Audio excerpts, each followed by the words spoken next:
Okay. So, welcome to this talk that I will be giving on becoming a student at Oxbridge and insight into what it looks like. So, one thing I want to be mindful of is that while I will be talking about Oxford and Cambridge, it's also going to be a general chat about studying in the UK for those who are not familiar with the British higher education system. Since quite a few of you are also interested in studying in the United States of America, or what I would refer to as the States, since I grew up there, I thought I would sort of give you a means of comparison in terms of the differences. There's no right or wrong way, but there is terminology that is used in America that is different to what it is in the United Kingdom. And it's just useful to be familiar with both. So, starting with America, the people who teach the courses at university are always called professors. Sometimes they'll go by Dr. So and so. Sometimes they prefer to go by professor. Whereas in the UK, the person teaching the courses is either referred to as a lecturer or a reader. To become a professor in the United Kingdom is actually, pardon me, is actually quite a big deal. Very, very few people become professors. You normally will have had to teach for at least 20 years. The expectations are quite high. So you might meet one or two professors throughout the course of your entire academic career, whereas in the States, professor is just a general term that's used all the time. When you get to university in the States, those who normally we would just say they're going to college. So from usually 18 years old to about 21 years old, you'd say you go to college. In the UK, they say university, or the term that's normally used is uni. They'll say, oh, I'm going to uni meaning university. College, otherwise, college in the United Kingdom is actually upper secondary school, whereas in the States it's called high school. Now, in terms of teaching styles, and again, this is very generalized, but in the States, teaching tends to be a bit more hands-on. Now, it can depend on the sort of university that you go to. So if you go to a smaller liberal arts, what we would call a college in the States, there tends to be a smaller student teacher ratio. So there is more of that hands-on element. Whereas in the UK, it's expected that as an adult, technically at the age of 18, you need to demonstrate that the university has made the right choice. And so the expectations are going to be, once you get to university, you sort of need to demonstrate to the lecturer that you are capable of doing the work. So that hands-on element isn't really there, as opposed to maybe a smaller university in the US. The other thing that you will hear if you study in the UK is the term Oxbridge. Now, Oxbridge is a combination of Oxford and Cambridge. So in the US, where you'd hear about Ivy League schools, in the UK, you hear about Oxbridge, and Oxford is just always understood to be Oxford and Cambridge. And in terms of professorial expectations, a good professor, genuinely speaking in the States, is seen as more of a mentor. Whereas in the UK, because there's more of that hands-off element, a good lecturer is technically seen as somebody who is a clear speaker, good at providing academic guidance where necessary, good at providing you reading material as and when you need it, but there isn't going to be that mentorship component that you might find in a smaller liberal arts college in the US. So, what is it like to be a student at Oxbridge? If you can see here, there is a bridge that connects between the History Library and Hartford College. This bridge is referred to as the Bridge of Sighs. It was designed after the Bridge of Sighs in Venice. Having actually been in this bridge, it's much prettier on the outside than it is on the inside. But I like to fathom that the students refer to it as the Bridge of Sighs because they have to cross from the college into the exam rooms in order to take their exams. So maybe there's more to this Bridge of Sighs than we give it credit for. So some cultural adjustments that international students in particular need to keep in mind when they decide to study in the UK. So at Oxbridge, again, Oxford and Cambridge, and any other UK university for that matter, there is a trimester system. Whereas in the US, it's more of a semester system. So you've got 2 terms, fall term and spring term. In the UK, it's 3 terms, fall term, then winter term-ish, and then spring term. So from usually October to December is what is referred to as Michaelmas at both Oxford and Cambridge. And then from January until about March, at Oxford is referred to as Hilary term. At Cambridge, it's called Lent. And then from April until June, at Oxford, it is referred to as Trinity term. And at Cambridge, it is referred to as Easter term. I do not know why this is the case, but I do know that Cambridge and Oxford try to differentiate themselves in little ways. And this is one way that you'll notice differences.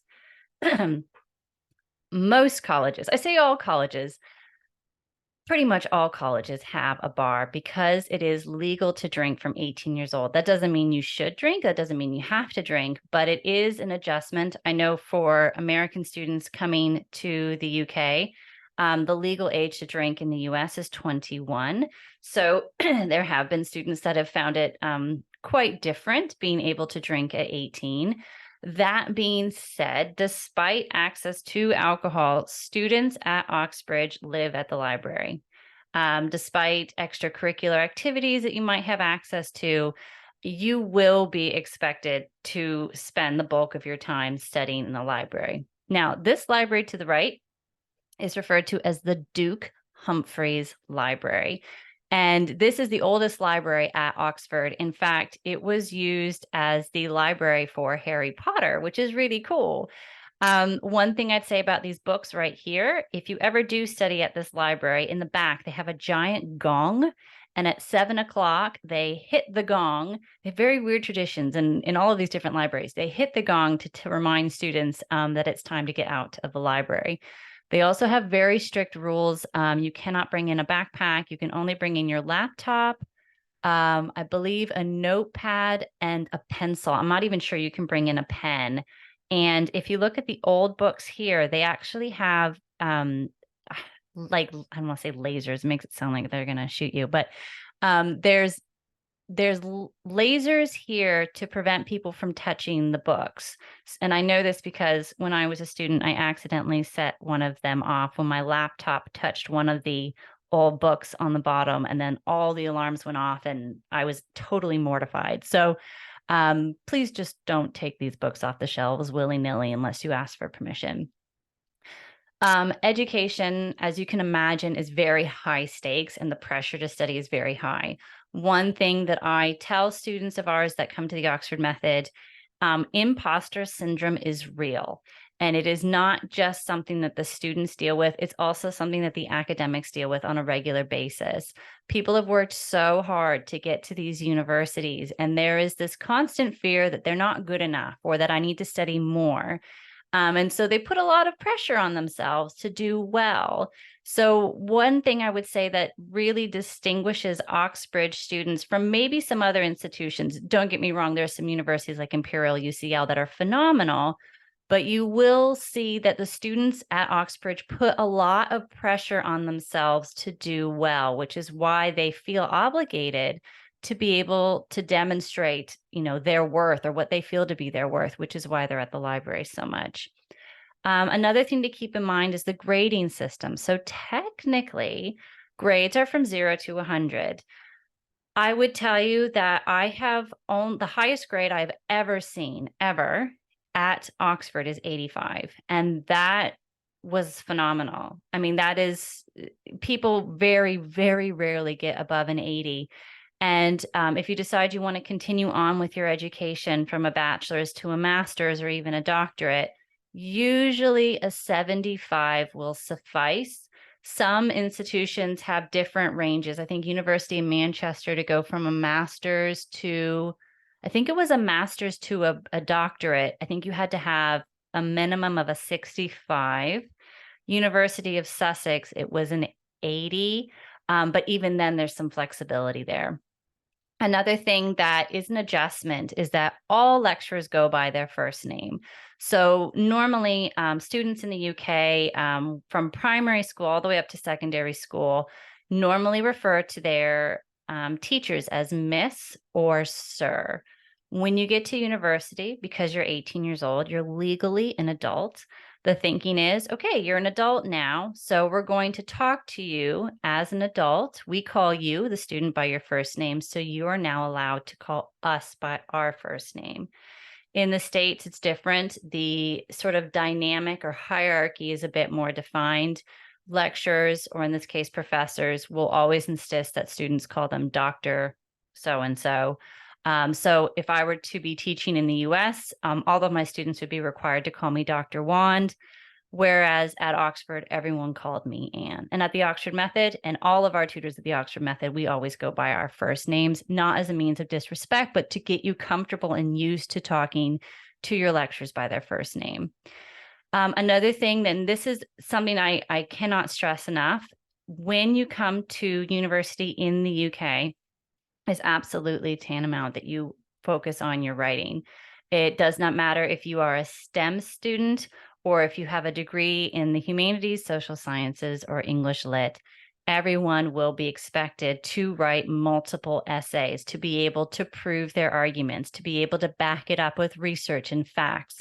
So even though some degrees like biology, I think one of their exams is 75 question multiple choice, but then the other two exams are going to be essay based. So even if you're in the lab for some part of your degree, you will still be expected to be an excellent writer.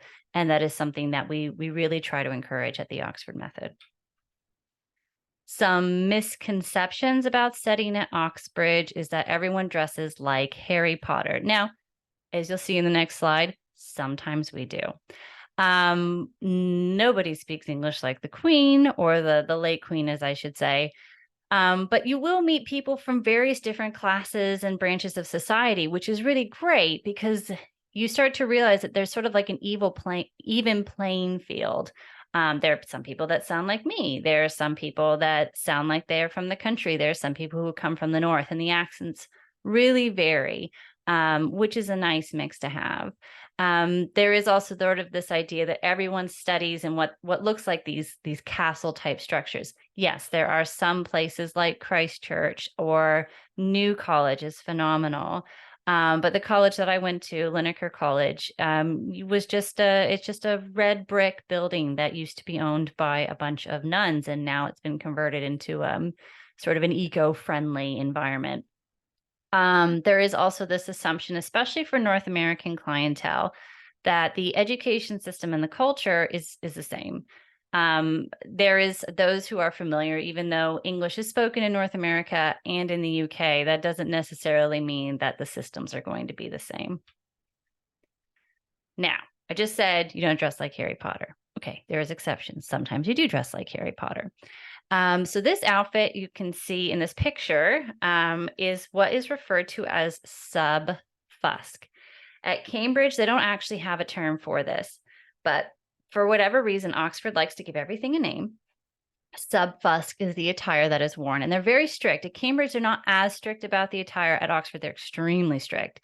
So you are required, and this is for matriculation. So matriculation is when it's a ceremony that is had to start your degree. Normally, it is at the Sheldonian, which is an enclosed amphitheater. And the matriculation and then graduation, you would also wear sub-fusk. And for your exams, it doesn't matter if you're a final year bachelor's student, master's student, or a doctoral student, everyone is required to wear sub-fusk. And the attire consists of a white blouse, black bottoms, so that could be trousers, it could be skirt, black leggings, a ribbon around your neck, or a bow tie. What I call the flappy doos is sort of the attire that's worn on top. And if you wear dark blue or gray or brown, At Oxford, they will ask you to go home and change, or you might not be able to participate in the actual event itself. So they're very, very strict about this. All of the graduation ceremonies and matriculation ceremonies are done in Latin. I could not tell you what they said. It's quite short, but it is part of this tradition that they really enjoy. And there is also this term of town versus gown. So townies and gownies. Gownies, as you can imagine, are the people that wear what I call the flappy doos. And townies are people who are not students at Oxford. Now, what I would say about this, historically, townies and gownies tended not to get along. Now it's absolutely fine. But there was actually a huge fight that broke out a couple hundred years ago on the high street where several people died, which is quite shocking. And so I think the names have stayed, although I would say that there is absolutely no tension between townies and gownies these days, thankfully. One thing I do want to point out, the term Oxford Don seems to be thrown out quite a bit on some websites. And then it's also, I think it's almost like a mythological idea of this Oxford Don. And I would emphasize that it is a myth. Oxford Don may have been a term that was used during the Victorian era, but it is no longer in existence. All academics are referred to as academics, either lecturers, senior academics, but the term Oxford Don is completely outdated and it is no longer used. Now, for life as an undergrad, if you're familiar with the Harry Potter series, and there's a reason I say this, J.K. Rowling actually went to Cambridge, which is probably a big inspiration for why the school was set up the way it was in the books. You do live at your college, but your classes could be anywhere from your department to the actual college itself. If you are to study in Scotland, it's more like the US, in which case you have 4 years of school. So your first year, you kind of get to have a feel of what degree it is you want to do. And then you pick your degree, I think, by your second year. In England, Wales, and Northern Ireland, it is 3 years. So you are expected from the beginning to know what degree you want to do, and you do not change. So Scotland might be a better fit for those that are still not totally sure what they want to study and they want a little bit of time. Usually what happens in England is that people will go on what's called a gap year. So some people, for my husband, I think his gap year was 6 years. For other people, they might just take a year out to try to figure out what degree they want to do before they apply. Because once you start that degree, that's it. That's the degree you're going to have to stay in. You don't get to switch. As for teaching and the way it's done at Oxford or Cambridge, it's a combination of tutorials, if you're at Oxford, or at Cambridge, it's referred to as supervisions, and we'll talk a bit more about that later on. Lectures, seminars, and faculty classes. Those that are coming from the US, I know quite a few of you are used to multiple choice exams. I have only seen one instance in biology, as I mentioned, that has one of their exams is multiple choice, but I would say over 90% of the time, unless you are in a lab-based course, most exams are essay-based. And the way in which it works, especially in the humanities and social sciences, when you come in for your exam, you're allowed to bring in, and I believe it's a pencil, and they provide you with paper. They give you your essay topic, and then you just write for 2 hours, and that's it. So it is a intense process, but it is something that at the Oxford Method, we try to get our students used to so that they don't walk in and go, this is terrifying. Again, no extra credit or participation is offered at Oxford or Cambridge or any other UK university for that matter. And the reason I mention that is I know in the US, some universities provide extra credit as in order to make up for, let's say you took a test and you didn't do very well. Sometimes the professor might give them an opportunity to have extra credit or do an additional assignment. In the UK, whatever grade you get is whatever grade you get, and it's believed that you own that. So it's always encouraged. Make sure to go to the library. Make sure to take extra writing classes if need be, because there is no way in which you'll be able to change that grade. Now, for those of you that are interested in doing a postgraduate, which quite of our students at the Oxford Method do, It's good to distinguish between a taught master's and what is referred to as an MPhil program. So a taught master's in the UK, genuinely speaking, any master's in the UK is 1 year full-time. You can do a 2-year master's part-time, but to date, you have to, if you're an international student, usually the only option you have is the 1-year full-time master's, especially with the visas. They're quite strict. If you are a citizen of the UK, then you can apply for a part-time 2-year master's. But otherwise, you will be expected as an international student, non-resident of the UK, to take a 1-year master's program. It's more focused on classes. It lasts 12 months. Usually the classes, you have classes for about 9 months, and then you will have a dissertation at the end. And that dissertation can range from 10 to 20,000 words, depending on the program. That's another thing to keep in mind. Some people are used to a system where you have to write so many pages. In the UK, it's based on numbers, and it's a clever way of doing things because no matter how many times you try to change the margins on your paper or change the font, the word count is still the word count. So when you send that paper into your lecturer, they're going to check to see if you have made that word count. So no point in changing the font. It will make no difference whatsoever.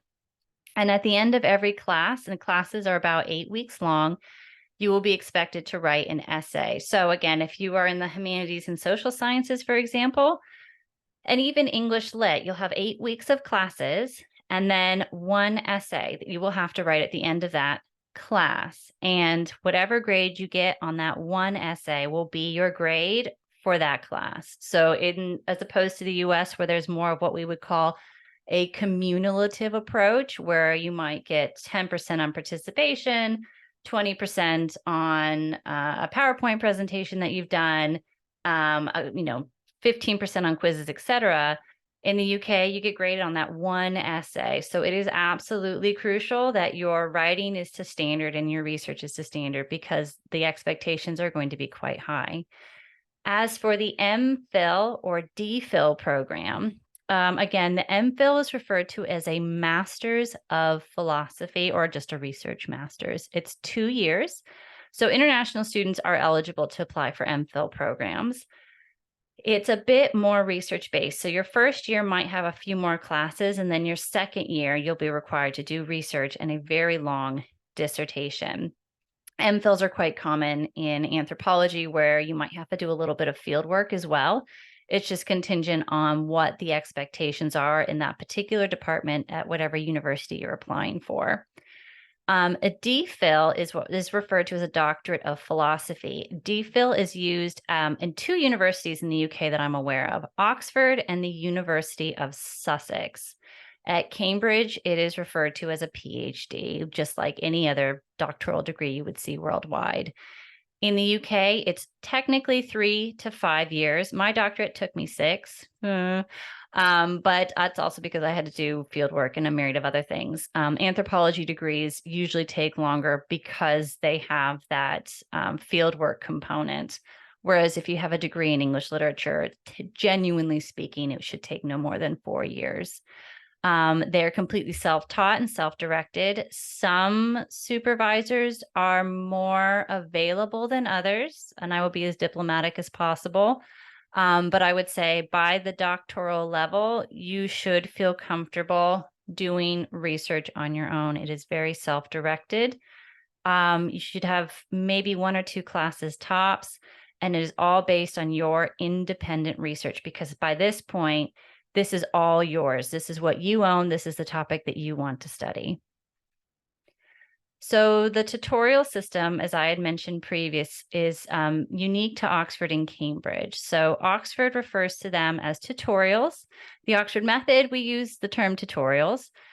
Cambridge, they're referred to as supervisions, and they are normally used for undergraduate and master's students. These programs are very small, usually 1-to-1, like this picture here, no more than 3. At the Oxford method, we do small groups of up to 8 people, simply because it's nice to have that dynamic, especially if you want to work on your debating skills. Sometimes having a few more people in an online class allows a little bit more room for voices. However, genuinely speaking, Oxford and Cambridge, no more than 3 people per tutorial. And I will show you an example of what a standard tutorial looks like. But unlike in some academic institutions where the lecturer or professor will tell you what the topic is about and then give you the reading, in which case you can decide whether or not you want to do the reading. At Oxford, it's in reverse. So with the tutorials, they will say, next week, we're going to talk about, I don't know, we're going to talk about the mafia because we're studying Italian studies. And here is the essay prompt, which I'll show you an example in a second. And here are your readings. By the way, you'll be expected to do a few more readings to support your essay assignment. You've got 1 week to write a 2,000-word essay. And then next week, we will talk about whether you understood the assignment. So rather than the lecturer telling you what it's about, you have to tell them what it's about. You have to tell them what you think the answer is. And then the lecturer will tell you whether or not they think you're on the right track. The reason for this, I think, is quite ingenious in that it puts responsibility onto the student to demonstrate their critical thinking skills, whether or not they're able to do research, whether or not they can write material in a short period of time. It also forces them to work on their speaking skills because the tutor's going to come to the lesson saying, okay, what do you think the answer is? And then they're going to provide you with a sort of devil's advocate approach, not to throw you off, not to scare you, but to get you to think about things a little bit more. What's also really great about these essays is that you do not get graded on them. So if you find you totally bombed the essay, you had no idea what it was like, you never studied this topic in your life, which would be expected anyway, that's okay because the tutorials are designed for you to make mistakes. That's the time to say, okay, I just don't know. I want to learn. And then through those tutorials over the course of 3 years, it teaches you to become a much stronger writer and a much more critical thinker. So here's an example of a sample tutorial that I teach for my Italian studies course at the Oxford Method. This is exactly the sort of template that I was using when I was teaching at Oxford, and it's the same for all of our tutors at the Oxford Method. So this one is week 4. We do a lesson on the mafia and omertà. Not to give it away, but omertà is a sort of honor code that members of the mafia use. So normally in the beginning, we'll provide you with a tiny bit of information just to kind of get you in the right headspace. And then we'll provide you with an essay question. So for this essay question, students who come to me are expected to write at minimum 1,500 words, ideally 2,000 if they have the time. And then I give them initial reading. It's usually about 80 pages worth of reading, but you will be expected to do additional reading. So if you look at this and you think, okay, this is helpful, but I still need a bit more information, the onus is on you to do the additional research in order to demonstrate, okay, I decided to do research on X because I felt like this was the best way to answer the question. And then that becomes part of our discussion of, how did you decide to do research like this? Why did you think it was relevant? And that why question is so, so, so important to the tutorial process. Just for general information, our team consists of myself, Dr. Ben Johannes. Ben Johannes is great because he's also taught and studied at Cambridge as well. So he's a really good resource of information for those that want to know more about the Cambridge system as opposed to the Oxford system. Dr. Ileana Angelova specializes in undergraduate admissions. She's definitely specializes in Oxford interview prep, and we'll talk about that in a second as well. And then Dr. Nicolette Makovicki, she works on graduate admissions at Oxford, and she is a wealth of information in terms of helping you with your research proposals for those that want to do master's or doctoral programs. She's just an excellent resource to have.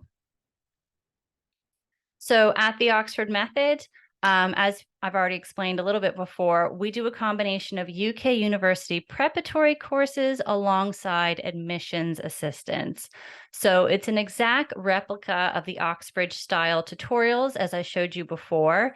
Our courses are 6 weeks long. However, one thing I'd like to stress is that it's not a full 6 weeks where Monday through Friday you have to be there every hour of the day.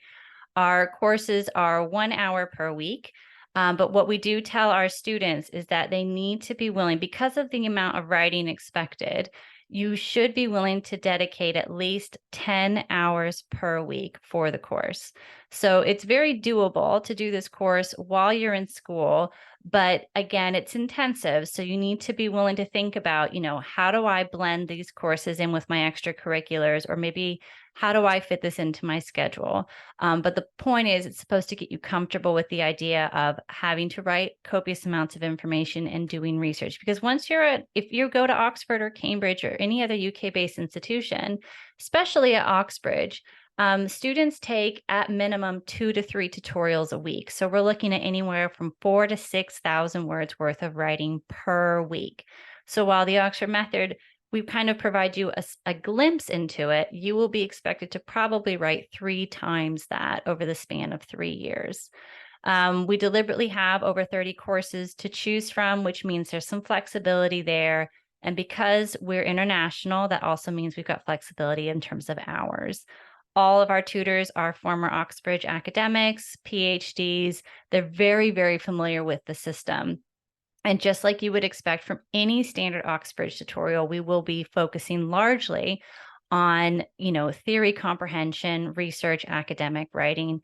And if you decide, I'm not really sure Oxbridge is for me, there's another program, maybe at Imperial, there's another program at Bristol I'd like to consider. Any of these skills, all of these skills would be applicable to any other UK-based university.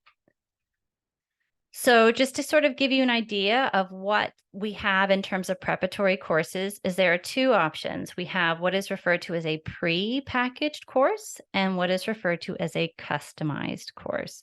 The main differences are highlighted in yellow. So customized courses, generally speaking, are one-to-one. Pre-packaged courses are either one-to-one or small groups of up to 8 people.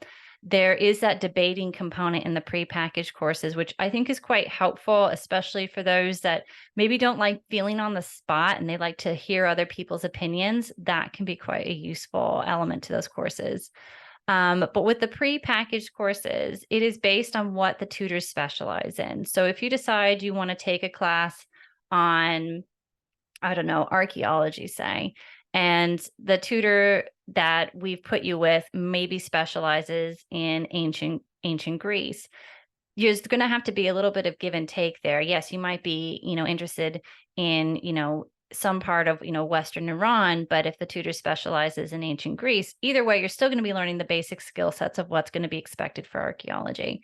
Whereas for the customized courses, you meet with the tutor before the tutor creates the syllabus. And the student says, these are the things that I would like to focus on. And you work with the tutor together to create a 6-week syllabus that not only the tutor's comfortable teaching with, but more importantly, the student feels like best aligns with their particular interests. Again, it's 6 weeks of reading, and it also includes reading material on both accounts. Pre-packaged, on occasion, you might be expected to buy 1 or 2 articles or 1 or 2 books, but generally speaking, all of the material should be available to you as part of the package. We also offer office hours if you need to meet with your tutor outside of class. We want to make sure that there's that availability element and that mentorship element as well. You'll also be receiving bi-weekly progress reports. So every other week, we'll be filling you in on the things that you might want to work on in future, or the things that you've improved on that we've really noticed. So instead of grades, those progress reports are sort of indicators of the sort of changes that we're noticing in terms of your writing and speaking style. And then, of course, at the end, you receive a certificate of completion. There are some people, quite a few actually, that say, what, I'd really like to take a class, but initially I'm really interested in just making sure I get in. And that means that they want to work with one of our admissions consultants to help them with their entire process. So the way it works in the UK is everybody, especially for undergraduate students, they are expected to fill out what is referred to as a UCAS form. University and Colleges Admissions Service. If you want to know more about what UCAS is, I would suggest you go to ucas.com. It's just ucas.com. It provides you all the information you could possibly need in terms of personal statements. It gives you a template of what the UCAS forms look like. People that normally come to us, they need that extra set of eyes. They've written their personal statement, but they're not sure if it's exactly what their particular university is looking for. So they'll say, could you look over our personal statement, see if there's anything that's missing, anything I should be adding, anything that you've noticed is a definite no when you work on admissions or is a definite yes. One thing actually that is quite common at Oxford, which I was quite surprised, is that some students send in poems. I think they feel like there's to demonstrate that creativity, somehow it might show something about their personality. Poems, please no. No, no, no, no, no. Personal statements are about demonstrating why you think you are the best fit for that program. Also, some universities have what is referred to as an interview that you have to do before as part of your application. So UCAS is mandatory, but interview is also mandatory for some institutions. Oxford and Cambridge definitely require interviews no matter what degree you're in. Imperial as well, which is a STEM-based university. UCL also requires interviews for the bulk of their degrees. And then depending on the institution or department, determines whether or not you are going to be required for an interview. So normally, and this is a general statement, if you are in English Lit, Humanities and Social Sciences outside of Oxbridge, you're not required for an interview. If you are in architecture, some institutions will just require a portfolio, some will require a portfolio and an interview. And then I believe if you are going into more of a vocational degree, such as primary education, medicine, and dentistry, quite a few university institutions are going to require you to do an interview to demonstrate through your personal statement you really want to do this vocation. So for instance, let's say you really want to be a primary education teacher, and you've written something in your personal statement that maybe for the interviewee seems a bit off or not totally sincere. That interview is going to be the chance to call you out and say, please explain what you meant by this statement. So really make sure that you are honest in your personal statements, because that will nip you in the bud if you end up having to do an interview at university. As mentioned previously, we also work on research and grant proposals. Those have a certain formula to them that are different than a doctoral thesis, for example, or a master's thesis. There is an art to research and grant proposals that our staff are very familiar with. And it's going to be different than the writing expectations of a personal statement that also has its certain qualifiers. And then, of course, what everybody is wanting to know about, as they should, is about funding opportunities, especially for national and international students.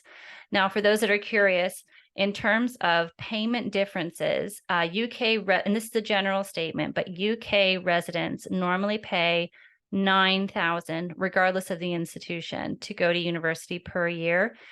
International students normally pay about £20,000 to go to university in the UK. Still a lot cheaper than most universities in the US, but there is going to be a distinct difference. So if you can find ways to find funding opportunities as an international student, then that's definitely going to help you. And if you still have questions about, application tips, I provide information almost every week through TikTok, Instagram, YouTube, Facebook, and LinkedIn, where I try to just give some general information that I think might be useful. So I highly suggest you check those out. Otherwise, I'm going to sign out of this PowerPoint and try to leave some room for questions in case you might have any. And also, of course, there's my email address, info@theoxfordmethod.co.uk, as well as our website. So I'm going to sign out of this. And if you want to ask a question, if you decide, you know what, I'd rather just ask and not be muted, you're more than welcome to. I have a question here. And again, I apologize if I misunderstand. Wanted to know about PhD DPhil programs for international students. And I'm presuming it's at both universities, Oxford and Cambridge. what the preferred academic credentials for an international applicant is? That is a very good question. So I can give you, again, every department is different. So I want to be very careful in terms of the answer that I give. Grades are going to be important. There is a caveat, though, in terms of difficulties. To get into the undergraduate program is the hardest, followed by the master's, followed by the doctoral program. So a lot of times what happens is people will try for the undergraduate program and they might not get the result that they want. But then once they apply for the master's program, the odds are more in their favor because you have less students who are applying. So the application process for an undergraduate, you are going to have an interview element regardless. The grade is going to have to be extremely high. You're probably going to need to demonstrate that you've done extracurriculars that show a real interest in wanting to study that particular degree. So let's say you want to do a degree in psychology. Your UCAS form is going to ask you, what sort of extracurricular activities have you done? And if you can say, well, I've done these extracurriculars, I've done this particular volunteer work, and you can link it to that psychology degree, that is going to help your application. But from what I have been told, the interview process it can be quite intimidating. And for some people, they might have the grades, they might have tick all the boxes, but the interview is the real kicker. And that's why interview prep can be invaluable in that sense. I would say for the doctoral program, if that's something that interests you down the line, the best bit of advice I got, and I genuinely found this to be true, is it's really about finding a supervisor that likes your topic. So you don't necessarily have to have the best grades, but you do need to find a supervisor that has a genuine interest in what you want to study.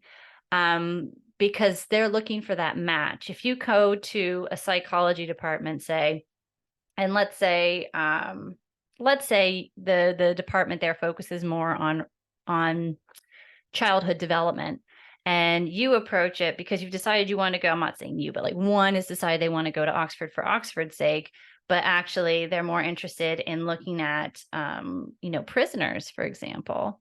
They're going to say, I'm sorry, but this isn't a good fit. Yes, you've got the grades, but we're focusing more on early childhood development and you're focusing on this, and this isn't compatible. Maybe you might be better suited elsewhere. So hopefully that helps answer your question. Second question we had, needing to be a proficient writer. Okay, this is a skill that is not taught to students while at school. Yes, that can be the case, which is why we really, really, really strongly support student writing development, the Oxford method, and it's something that we focus on quite heavily. We are given essay questions, but never taught what makes a good essay. Yes, yes, and yes, and I do completely understand that. What would be a tip that I have on improving the skill consistently, especially for school students? Okay, there are a lot of ways we can unpack that. But first thing I would say, and again, this is off the top of my head, ask yourself why. For every sentence you write, ask yourself, why am I writing this? Am I writing this because I need to fill up space because I have to make a particular word count? If that's the case, take it out. Is this answering the question that the person has given me? If it's not answering the question, take it out. I would also advise you, and interestingly, this is something that my mom had advised me years ago when I was struggling with the writing process as well, because I'd also come from an educational institution where writing just was not valued the way it should be. Get into the habit of reading out loud to yourself. It feels really weird, but for some people, if they have difficulties with speaking, they'll stand in front of a mirror. It's the same sort of thing. So take your essay and read it out loud. And if it sounds weird to you, chances are it probably is weird. Think about how to reword that. Those are just some basic tips. What we do with the Oxford method is we go through essays line by line. It is tedious, but the whole point is to get you comfortable with going, oh, maybe I shouldn't have done that. Or I notice I have this habit of doing this thing. And we always tell people the Oxford method is the place to make your mistakes. It's the place to go, yeah, I didn't realize that. Better you do that now then go to university and then find you're making the mistakes in front of your supervisor, which obviously you don't want to do. Okay, I think, are there any more questions anybody has at all? I think we've got a few more minutes. Are we good? Is everybody ready to go on their way? Okay, I think we're going to end a little bit early. But if you have any questions at all whatsoever, I am available at info@theoxfordmethod.co.uk. You're welcome to schedule a free appointment with me, free consultation. And yeah, I look forward to, fingers crossed, seeing you guys at the Oxford Method. And I wish you all a wonderful day. Have a good one. Bye.